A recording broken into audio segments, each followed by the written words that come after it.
अस्सलामु अलैकुम वरहमतुल्लाहि वबरकातुहू। कैफ हालुकुम या औलादी व बनाती। നഅം സൈൻ അൽഹംദുലില്ലാ. നമ്മുടെ ജീവിതത്തിൽ നമുക്കെപ്പോഴും സന്തോഷം ഉണ്ടാവുന്നുണ്ട്. ഓക്കെ, നമ്മൾ കൈഫൽ ഹാൽ എന്നൊക്കെ ചോദിക്കുമ്പോൾ സന്തോഷകരമായ മറുപടിയാണ് സൈൻ അൽഹംദുലില്ലാ. ഓക്കെ മക്കളെ, നമ്മൾ ഇന്ന് പുതിയൊരു പാഠം ആരംഭിക്കാൻ പോവുകയാണ്. പാഠം 15, നന്മ വരുത്തുന്ന ജീവിതങ്ങൾ. നമ്മളൊരുപാട് യുദ്ധങ്ങളുടെ കഥകളൊക്കെ കേൾക്കാറുണ്ട്. അമേരിക്ക, ഇറാഖ്, കുവൈത്ത്, അങ്ങനെ പല സന്ദർഭങ്ങളിലായിട്ട് ഗൾഫ് വാറായിട്ടും മറ്റുമൊക്കെ ആയിട്ട്. അതൊന്നും ഇല്ലെങ്കിൽ നിങ്ങളുടെ സ്കൂളിൽ പാഠപുസ്തകത്തിൽ പഴയകാല ചരിത്രത്തിലെ യുദ്ധങ്ങളൊക്കെ കേൾക്കാറുണ്ട്. ഇസ്ലാമിൻ്റെ ചരിത്രത്തിലും ഒരുപാട് യുദ്ധങ്ങളുണ്ടായിട്ടുണ്ട്. നിങ്ങൾക്ക് ഓർമ്മയുള്ള യുദ്ധങ്ങളുടെ പേരൊക്കെ ഒന്ന് പറഞ്ഞോളൂ. ബദറുണ്ട്, ഉഹുദ് ഉണ്ട്, പിന്നെ അഹ്സാബ് ഉണ്ട്. ഓക്കെ, ഇങ്ങനെ പല യുദ്ധങ്ങളും ഉണ്ടാവാറുണ്ട്. ഇസ്ലാം ഏതെങ്കിലും രാജ്യങ്ങളിൽ പോയി കടന്നാക്രമിക്കുകയോ നിരപരാധികളെ കൊല്ലുകയോ ഒന്നും ചെയ്തിട്ടില്ല. ഇസ്ലാം ഇങ്ങോട്ട് ആക്രമിച്ചപ്പോൾ പ്രതിരോധിക്കാൻ വേണ്ടിയിട്ട് ആയുധമെടുക്കേണ്ടി വന്നിട്ടുണ്ട്, അടരാടേണ്ടി വന്നിട്ടുണ്ട്. അവിടെയൊക്കെ എതിരാളികളെ അന്യായമായി ആക്രമിക്കുകയോ അവരോട് അനീതി കാണിക്കുകയോ ചെയ്തിട്ടില്ല. നമ്മൾ ഈ പാഠത്തിൽ പഠിക്കാൻ പോകുന്നത് ഒരു യുദ്ധരംഗത്തുള്ള ത്യാഗോജ്വലമായൊരു കഥയാണ്. കഥ ഇഷ്ടമാണല്ലോ അല്ലേ? ഇത് വെറൊരു ചരിത്രമല്ല, വളരെ മനോഹരമായൊരു നമുക്ക് ഒരുപാട് ഗുണപാഠം നൽകുന്നൊരു സംഭവം കൂടിയാണ് മാഷൂടെ പറയാൻ പോകുന്നത്. കേൾക്കാൻ റെഡിയാണല്ലോ? ഓക്കെ, നമ്മൾ ഈ പാഠഭാഗത്തിൽ വരുന്നുണ്ട്. നിങ്ങൾ പാഠം പിന്നീട് വായിച്ച് പഠിക്കണം കേട്ടോ. ഈ യുദ്ധം ഹിജ്റ 15-ാം വർഷത്തിൽ മുസ്ലിം സമൂഹവും തൊട്ടടുത്ത രാജ്യമായ റോമും തമ്മിൽ നടന്ന അതിഘോരമായ യുദ്ധത്തിൻ്റെ രംഗമാണ്. ഖാലിദ് ബിൻ വലീദ് എന്ന് പറയുന്ന ഇസ്ലാമിലെ ഏറ്റവും അറിയപ്പെട്ട സൈനിക മേധാവിയുടെ നേതൃത്വത്തിൽ നടന്നൊരു യുദ്ധമായിരുന്നു ഇത്, റോമക്കാർക്കെതിരെ. അതിൽ വലിയ വൻ ശക്തിയായ റോം പരാജയപ്പെട്ടു പോയി. മുസ്ലിങ്ങൾ ആ യുദ്ധത്തിൽ വിജയിച്ചു. ഒരു യുദ്ധം കഴിഞ്ഞാൽ യുദ്ധക്കളത്തിൽ ആരൊക്കെ ഉണ്ടാകും? ആരെങ്കിലും ആലോചിച്ച് നോക്കി. അവിടെ രക്തസാക്ഷികളുണ്ടാവും, മരണപ്പെട്ട ആളുകളുണ്ടാവും, മുറിവേറ്റ് കിടക്കുന്ന ആളുകളുണ്ടാവും. ഈ മുറിവേറ്റവരെ ചികിത്സിക്കാൻ വേണ്ടി അങ്ങോട്ടും ഇങ്ങോട്ടും ഓടി നടക്കുന്ന സഹപ്രവർത്തകരായ പടയാളികളുണ്ടാകും. അങ്ങനെ ഈ യുദ്ധം റോമക്കാർക്കെതിരെ മുസ്ലിങ്ങൾ നടത്തിയ, അല്ലെങ്കിൽ മുസ്ലിങ്ങളും റോമക്കാരും തമ്മിൽ നടന്ന ഈ യുദ്ധം നടന്ന സ്ഥലത്തിനൊരു പേരുണ്ട്, യർമൂക്ക് എന്നാണ്. യർമൂക്ക്. ഈ യുദ്ധം കഴിഞ്ഞ് ഈ പറയുന്ന രംഗമാണ് അവിടെ ഉള്ളത്. അതുകൊണ്ട് പരിക്കേറ്റ ആളുകളെ സംരക്ഷിക്കുവാൻ വേണ്ടി, ചികിത്സിക്കാൻ വേണ്ടിയിട്ട് സഹപ്രവർത്തകരായ പടയാളികൾ ഓടി നടക്കുന്ന വേളയിൽ വെള്ളത്തിന് വേണ്ടി ദാഹിച്ച് കരയുന്നൊരു ശബ്ദം കേൾക്കുകയാണ്. വെള്ളം വെള്ളം, വെള്ളം. മരണവേളയിൽ വെട്ടേറ്റ് മുറിവേറ്റ് രക്തം വാർന്ന് മരിക്കാൻ കിടക്കുന്നൊരു ഘട്ടത്തിൽ ഒരു തുള്ളി വെള്ളത്തിന് വേണ്ടി യാചിക്കുകയാണ്. വെള്ളം എന്ന് പറഞ്ഞിട്ട് കരയുകയാണ്.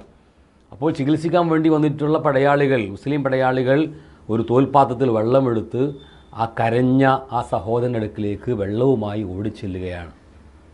വെള്ളം കൊടുക്കുന്ന ഘട്ടത്തിലാണ് തൊട്ടപ്പുറത്തുനിന്ന് വേറൊരു പടയാളി, മുറിവേറ്റ് മരണം പ്രതീക്ഷിച്ചുകൊണ്ട് കഴിയുന്ന വേറൊരു പടയാളി, എനിക്ക് വെള്ളം എന്ന് പറയുന്നത് കരയുന്നത്. അപ്പോൾ ആദ്യം കരഞ്ഞ വ്യക്തി വെള്ളം സ്വീകരിക്കാൻ കൂട്ടാക്കിയില്ല. അദ്ദേഹം പറഞ്ഞു, എനിക്ക് വെള്ളം വേണ്ട, അവന് കൊണ്ടുപോയി കൊടുക്ക്.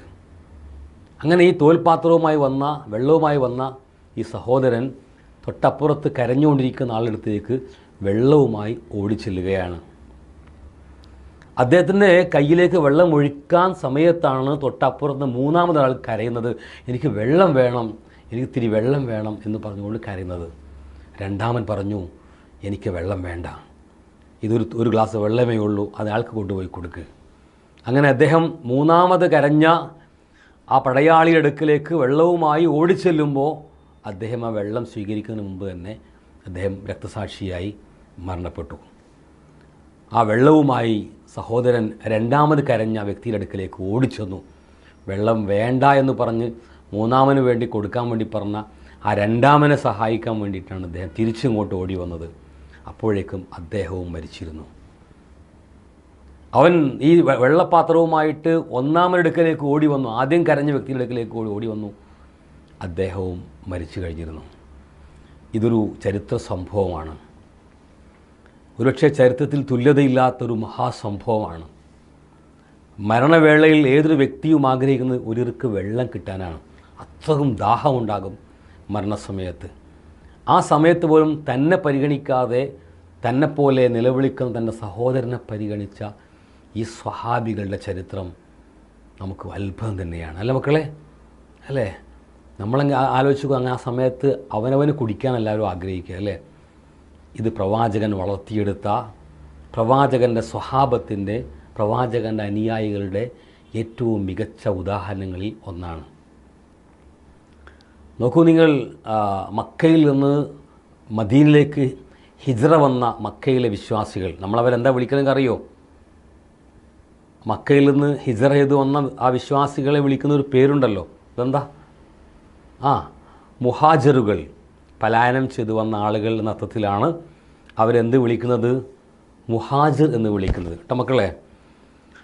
ഈ മുഹാജിറുകൾ മദീനയിലേക്ക് വരുമ്പോൾ അവർക്ക് സ്വന്തം മക്കയിലുള്ള വീട് വിട്ടേച്ചുകൊണ്ട് അവരുടെ പറമ്പുകളും അവരുടെ കച്ചവട സ്ഥാപനങ്ങളും കുടുംബങ്ങളെയൊക്കെ വിട്ടുകൊണ്ട് അള്ളാഹുവിൻ്റെ ദീൻ സംരക്ഷിക്കുവാൻ വേണ്ടി നാട് വിട്ടു വന്ന ആളുകളാണ്. അവർക്ക് മദീനയിൽ ആരാ ഉള്ളത്? മദീനയെ സ്വീകരിക്കാൻ കുറച്ച് വിശ്വാസികൾ മാത്രമേ ഉള്ളൂ. പക്ഷെ ആ വിശ്വാസികൾ ഈ ഹിജ്റ ചെയ്ത് വന്നിട്ടുള്ള മുഹാജിറുകളെ സ്വീകരിച്ച രംഗം, എൻ്റെ മക്കൾ മനസ്സിലാക്കേണ്ടത്, അതും തുല്യതയില്ലാത്ത ചരിത്രമാണ്. മക്കയിൽ വന്നിരിക്കുന്ന ഈ വിശ്വാസികളെ സ്വീകരിച്ചുകൊണ്ട് മദീനയിലെ വിശ്വാസികൾ അവർക്ക് എന്താണോ വേണ്ടത് അത് കൊടുക്കുകയായിരുന്നു. തങ്ങളുടെ പറമ്പുകൾ ഓരിവെച്ച് കൊടുത്തു, സമ്പത്ത് ഓരിവെച്ച് കൊടുത്തു, കച്ചവട സ്ഥാപനത്തിൽ പങ്കാളികളാക്കി. അങ്ങനെ വീടും പറമ്പും സമ്പത്തും ഈ ഹിജ്റ ചെയ്ത് വന്നിട്ടുള്ള സഹോദരങ്ങൾക്ക് പകുത്തു കൊടുത്തുകൊണ്ട് ഒരു വലിയ മാതൃക. ഞങ്ങളെല്ലാവരും രണ്ട് നാട്ടുകാരല്ല, ഒരു നാട്ടുകാരെ പോലെ, ഒരു ഉമ്മയുടെ മക്കളെ പോലെ പ്രവാചകൻ സല്ലല്ലാഹു അലൈഹി വസല്ലം പഠിപ്പിച്ചു കൊടുത്തിട്ടുള്ള ഇസ്ലാമിക സാഹോദര്യം, അള്ളാഹിൻ്റെ അടിമകൾ, പ്രവാചകൻ അനുയായികൾ, ആദം നബിയുടെയും ഹവ്വാ ബീവിയുടെയും മക്കളെ, ഒരു ഉമ്മയുടെയും ഒരു ഉപ്പയുടെയും മക്കളാണ് നമ്മൾ. ആരാണത്? ആദം നബിയുടെയും ഹവ്വാ ബീവിയുടെയും മക്കളാണ്. അതുതന്നെ ഒരേ ലക്ഷ്യത്തിനു വേണ്ടി, സ്വർഗത്തിന് വേണ്ടി പണിയെടുക്കുന്ന വിശ്വാസികളാകുമ്പോൾ അവിടെ രാജ്യം വ്യത്യാസമല്ല, നിറം വ്യത്യാസമല്ല, ഭാഷ വ്യത്യാസമല്ല. അങ്ങ് ആഫ്രിക്കയിൽ കിടക്കുന്ന ഒരു വിശ്വാസിയാണെങ്കിലും ഇങ്ങ് കേരളത്തിലുള്ള വിശ്വാസിയാണെങ്കിലും അവർ സഹോദരങ്ങളാണ്, സഹോദരിമാരാണ്. ഈ ആദർശത്തിൻ്റെ തെളിവായിരുന്നു അന്ന് മക്കയിൽ നിന്നിട്ടുള്ള മുഹാജിറുകളെ സ്വീകരിച്ച മദീനയിലെ വിശ്വാസികൾ. ആ വിശ്വാസികൾ വിളിക്കുന്ന ഒരു സുന്ദരമായ പേരുണ്ട്. എന്താണ്? അൻസ്വാറുകൾ എന്ന് പറഞ്ഞേ. അൻസ്വാറുകൾ, സഹായികൾ എന്നാണ് ഇതിനർത്ഥം കേട്ടോ. അങ്ങനെ മുഹാജിറുകളും അൻസാറുകളും ഏകോദര സഹോദരങ്ങളായി ജീവിച്ച മഹത്തായ ചരിത്രം ഇസ്ലാമിനുണ്ട്. ഈ ത്യാഗ മനസ്സൊക്കെ ഉള്ളതുകൊണ്ട് തന്നെയാണ് യർമൂക്ക് യുദ്ധവേളയിൽ തന്നേക്കാൾ തൻ്റെ സഹോദരനെ പരിഗണിച്ച ആ മരണവേളയിൽ പോലും കാണിച്ച വല്ലാത്തൊരു ത്യാഗം എൻ്റെ മക്കൾ പഠിക്കേണ്ടത്. സ്വഭാവികളായി മാറുക എന്താണ് ഇസ്ലാം നമുക്ക് നൽകുന്ന പാഠം. ഓരോ മനുഷ്യനെയും ഏറ്റവും നല്ല സ്വഭാവത്തിൻ്റെ, ക്ഷമയുള്ള, അതുപോലെ തന്നെ കാരുണ്യമുള്ള, ദയയുള്ള, വിട്ടുവീഴ്ചയുള്ള, മറ്റുള്ളവരെ സഹായിക്കുന്ന നല്ല മനുഷ്യരെയാണ് അള്ളാഹുവിൻ്റെ ഖുർആനും പ്രവാചകൻ സല്ലല്ലാഹു അലൈഹി വസല്ലമയും ഒക്കെ വളർത്തിയെടുത്തത്. ആ ഗുണങ്ങളാണ് ലോകത്തിന് ആവശ്യം. അല്ല മക്കളെ? ഈ ഇസ്ലാം പഠിപ്പിക്കുന്ന സൽഗുണങ്ങൾ ആളുകൾ സ്വീകരിക്കാത്തത് കൊണ്ടാണ് സഹോദരങ്ങളെ കൊല്ലുന്നത്, മാതാപിതാക്കളെ കൊല്ലുന്നത്. നമ്മൾ എന്തൊക്കെ വാർത്തകളാണ് പത്രങ്ങളിൽ വായിക്കുന്നത്? സ്വന്തം ഉമ്മയെ, സ്വന്തം അച്ഛനെ, അമ്മയെ വധിക്കുന്ന, അതുപോലെ തന്നെ സഹോദരങ്ങളെ കൊല്ലുന്ന, ചെറിയൊരു സ്ഥാനമാനങ്ങൾക്ക് വേണ്ടി നാട്ടുകാരെ ബോംബിട്ട് തകർക്കുന്ന എന്തെല്ലാം വാർത്തകളല്ലേ നമ്മൾ വായിച്ചുകൊണ്ടിരിക്കുന്നത്. ചില വാർത്തകൾ വായിക്കും നമുക്ക് വല്ലാത്ത സങ്കടം വരും. എന്താ മനുഷ്യന്മാർ ഇങ്ങനെയൊക്കെ ചുട്ടുകൊല്ലുക, മനുഷ്യനെ ചുട്ടുകൊല്ലുക, എല്ലാവരും കൂടിയും പാവം മനുഷ്യനെ അടിച്ചു കൊല്ലുക. ഇങ്ങനെയൊക്കെ മനുഷ്യൻ എങ്ങനെയാണ് ഒരു മൃഗങ്ങളെക്കാൾ താഴാൻ കഴിയുന്നത്? എന്തുകൊണ്ട് മക്കളെ? അവരെ മനസ്സ് അള്ളാഹുവിൽ പഠിപ്പിക്കുന്ന സൽഗുണങ്ങളും സൽസ്വഭാവങ്ങളും ഇല്ലാത്തത് കൊണ്ടാണ്. അപ്പോൾ നമ്മൾ ഇതൊക്കെ പഠിക്കുമ്പോൾ നമുക്ക് എന്ത് തോന്നണം?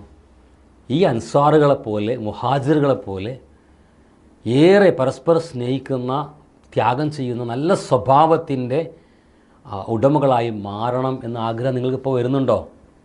എന്നാൽ ശരിക്കൊന്ന് ഈ സ്വഹാബികളുടെ കഥയൊന്ന് പഠിച്ചു നോക്കൊണ്ടു. നമ്മുടെ ജീവിതത്തിലെ ഏറ്റവും വലിയ ഹീറോ മുഹമ്മദ് നബി സല്ലല്ലാഹു അലൈഹി വസല്ലമയായിട്ട് മാറും, പിന്നെ ഈ സ്വഹാബികളായിട്ട് മാറും. അപ്പോൾ ആ ചരിത്രമൊക്കെ നമ്മൾ വായിക്കുകയും പഠിക്കുകയും ചെയ്യണം. നിങ്ങൾ ഒരു കാര്യം ചോദിക്കട്ടെ, തനിക്ക് ആവശ്യമുണ്ടായിട്ടും മറ്റുള്ളവരെ പരിഗണിച്ച എന്തെങ്കിലും അനുഭവങ്ങൾ കുഞ്ഞു മക്കൾക്ക് പറയാനുണ്ടോ? നിങ്ങൾക്കോ നിങ്ങളുടെ കൂട്ടുകാരുടെ അനുഭവങ്ങൾ കേട്ടതോ അല്ലെങ്കിൽ നിങ്ങളുടെ വീട്ടുകാർ പറഞ്ഞതോ എന്തെങ്കിലും അനുഭവങ്ങൾ പറഞ്ഞോ? അതായത് ടൂറ് പോകാൻ വേണ്ടി സ്വരൂപിച്ച് കൂട്ടിയ പണം ഉണ്ടായിരുന്നു. ആ പണം പ്രളയം വന്നപ്പോൾ പ്രളയ ഫണ്ടിലേക്ക് സഹായിക്കണമെന്ന് പള്ളിയിൽ നിന്ന് അറിയിപ്പ് കിട്ടിയപ്പോൾ ടൂറിന് വേണ്ടി സ്വരൂപിച്ച പണം മുഴുവൻ എടുത്തിട്ട് പള്ളി കമ്മിറ്റി ഏൽപ്പിച്ചു. എല്ലാവരും കൈയടിച്ച്. തനിക്ക് ആവശ്യമുണ്ട് അല്ലേ, ഈ പണം ആവശ്യമുണ്ട്, ടൂറ് പോകാനുള്ള സംവിധാനമുണ്ട്, ആഗ്രഹമൊക്കെ ഉണ്ടായിട്ടും അതൊക്കെ ഒഴിവാക്കിയിട്ട് പ്രളയത്തിൽ എല്ലാം തകർന്നു പോയ നമ്മുടെ സഹോദരങ്ങളെ സഹായിക്കാൻ വേണ്ടിയിട്ട് നീക്കി വെച്ചു. നമ്മൾ പത്രത്തിൽ അങ്ങനത്തെ വാർത്തയെല്ലാം കണ്ടിട്ടുണ്ടല്ലേ, കൊച്ചു കുട്ടികൾ അവരുടെ തൊണ്ടിൽ ഒരുക്കു കൂട്ടിയ പണമൊക്കെ എടുത്ത് ഇങ്ങനെ പ്രളയ ഫണ്ടിലേക്ക് നൽകിയ വാർത്തയൊക്കെ നമ്മൾ വായിച്ചിട്ടുണ്ട്. വേറെ എന്തെങ്കിലും പറയാനുണ്ടോ?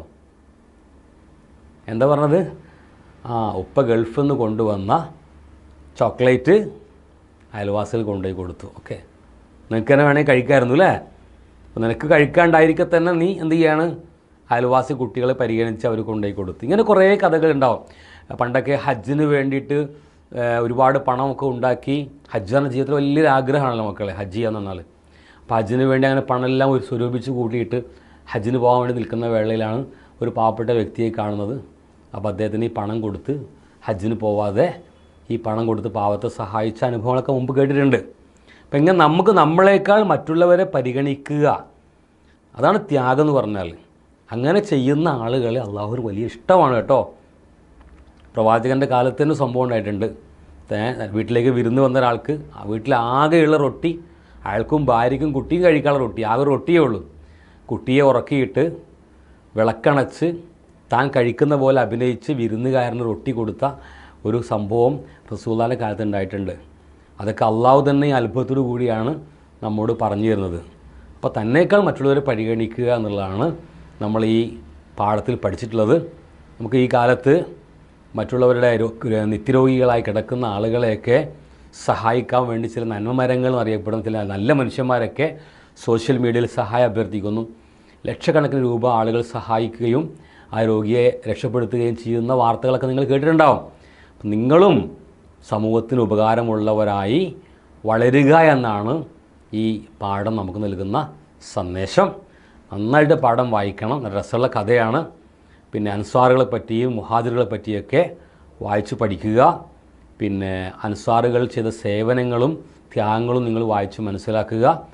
ആ ടെക്സ്റ്റ് ബുക്കിൽ പറയുന്ന വർക്കുകളൊക്കെ ചെയ്ത് നിങ്ങൾ അധ്യാപകർക്ക് കൃത്യമായ സമയത്ത് തന്നെ അയച്ചു കൊടുക്കണം. ഓക്കെ, അപ്പോൾ നല്ലൊരു കഥ നമ്മൾ കേട്ടു, നല്ലൊരു സംഭവം നമ്മൾ മനസ്സിലാക്കി, നല്ല സൽസ്വഭാവിയായി മാറുവാൻ നമ്മൾ തീരുമാനിച്ചു. അള്ളാഹു അനുഗ്രഹിക്കുമാറാവട്ടെ. ഇൻഷാ അല്ലാഹ് അടുത്ത ക്ലാസ്സിൽ നമുക്ക് വീണ്ടും കാണാം. അസ്സലാമു അലൈക്കും വറഹ്മത്തുള്ളാഹി വബറകാതുഹു.